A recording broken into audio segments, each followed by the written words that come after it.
5वां अध्याय। नारद जी कहने लगे कि हे राजन, वैशाख मास सब धर्मों, तपों और मासों में श्रेष्ठ है।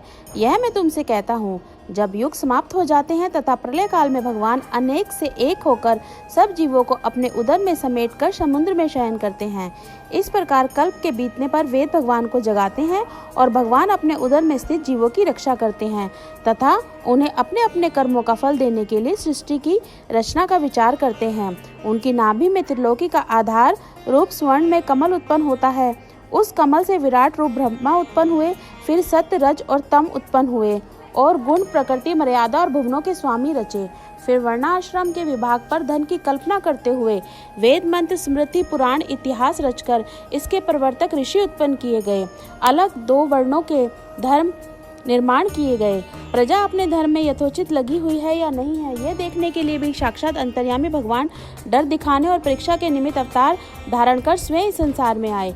वर्षा काल में कई कीचड़ में फंसकर यथोक्त धर्म कार्य नहीं कर सकते।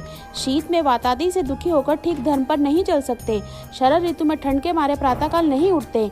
इससे बड़ा दुख होता है। इस कारण भगवान ने संपूर्ण पापों के निवारण के लिए बसंत ऋतु बनाई। यह ऋतु स्नान, दान, यज्ञ, क्रिया और सब भोगों के लिए अनुकूल है। मीन की संक्रांति में वर्णाश्रम वासियों के घरों में रहकर भगवान लोगों के कर्मों को देखते हैं। धर्म पर चलने वाले मनुष्यों की कामना पूरी करते हैं और अधर्म पर चलने वालों की आयु और धन क्षीण करते हैं।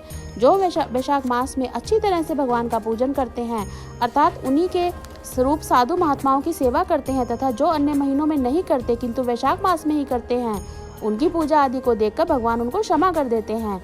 भगवान भी पूजा में यह देखते हैं कि कितनी श्रद्धा है। भगवान इस मास में प्राणियों की परीक्षा करते हैं।